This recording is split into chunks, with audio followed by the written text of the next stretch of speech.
Oke, apa yang membuat Anda tidak percaya dengan Islam? Tujuannya cuma buat anak aja. Mustahil Islam itu dipeluk oleh orang-orang yang masih mau berpikir.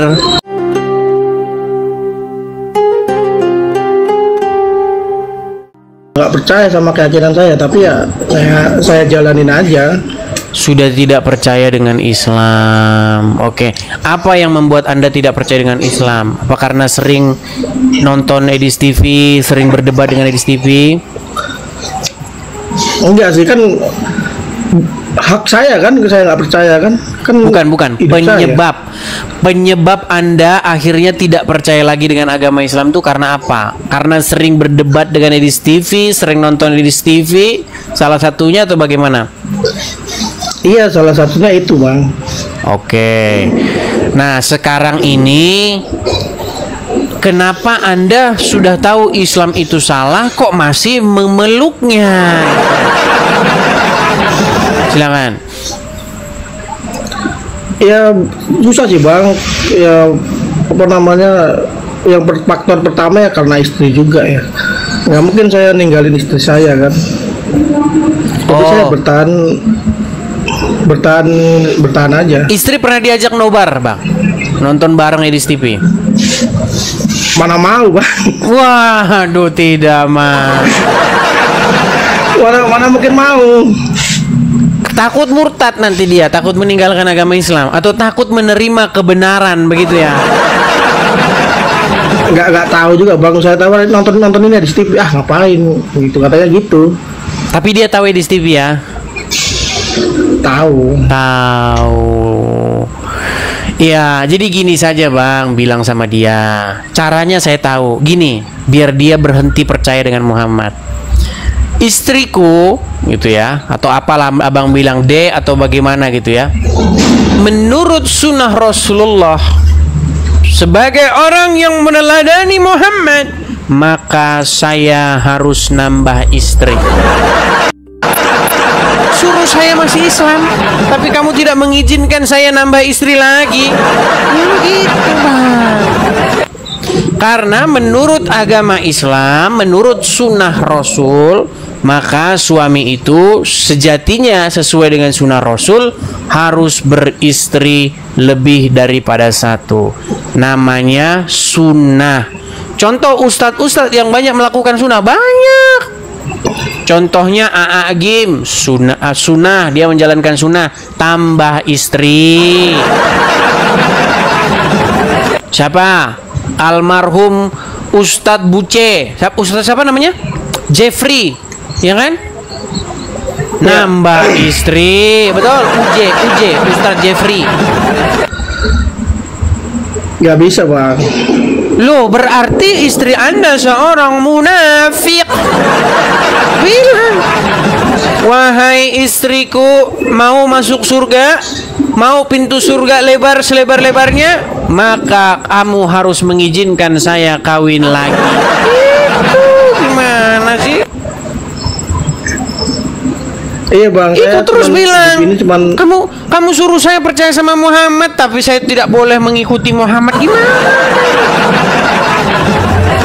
Bukankah di dalam diri Rasul itu terdapat suri tauladan yang baik? Betul nggak? Betul. Bukankah menurut sunnah maka dianjurkan untuk beristri lebih daripada satu? Ya. Nah, bilang sama dia, kalau begitu saya harus nambah istri lagi, begitu. Mengikuti sunnah Rasul. Itu, Bang. Gimana?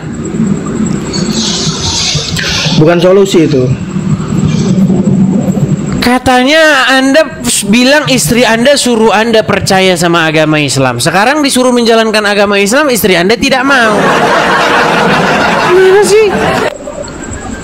Iya, sekarang saya fokusnya cuma di dunia ini cuma sama anak aja.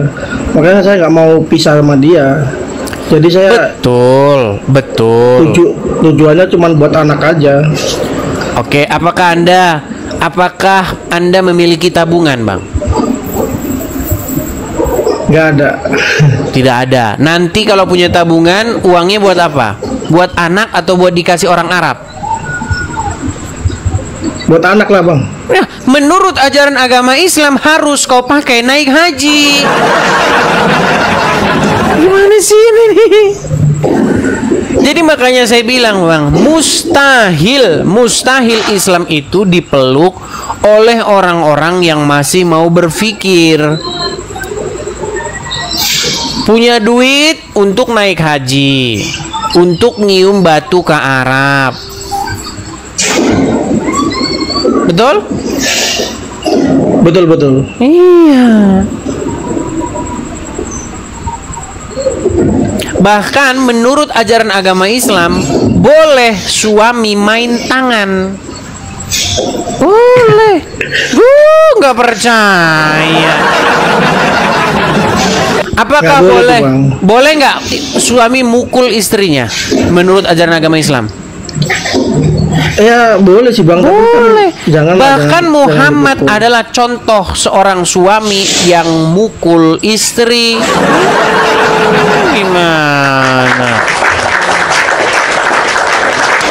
Tapi ya namanya memang proses ya bang. Namanya proses. Memang itu perlu yang namanya pemahaman yang mendalam. Memang tidak semudah membalikkan telapak tangan.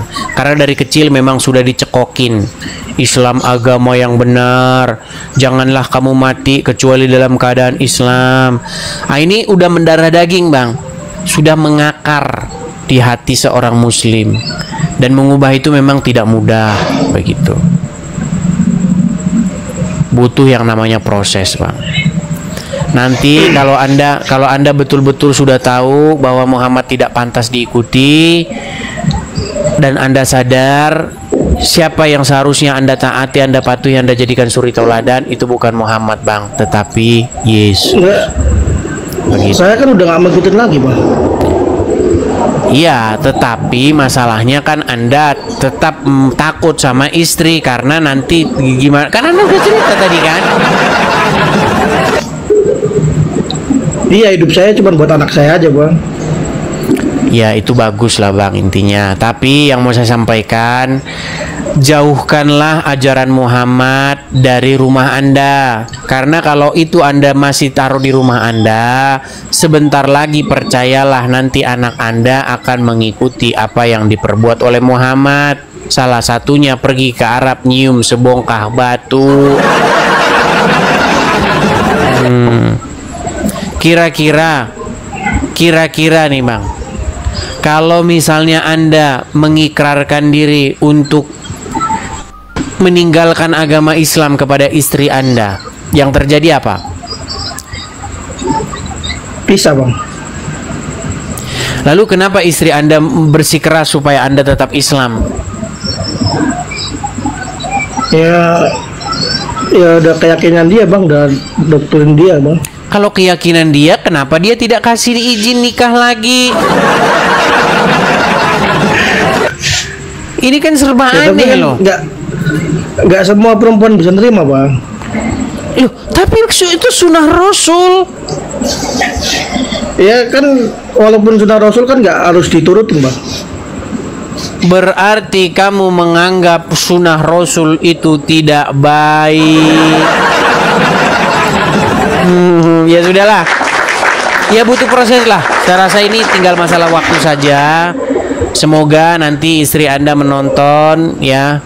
Dan kalau istri anda menonton, bilang sama dia supaya mau masuk surga cepat, mau pintu surga terbuka lebar, maka harus ada nikah lagi.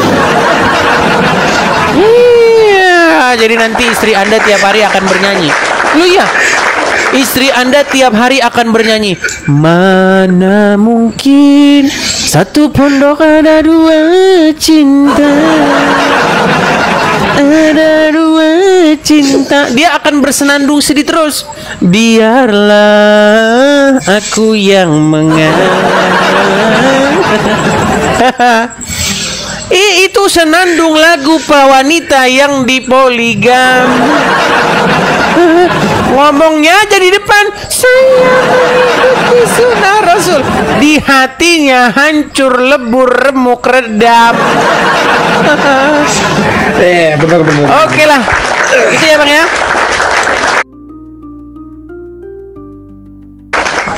Oke, terima kasih. Siap. Terima kasih. Terima kasih Bang. Sama-sama Bang, sama-sama.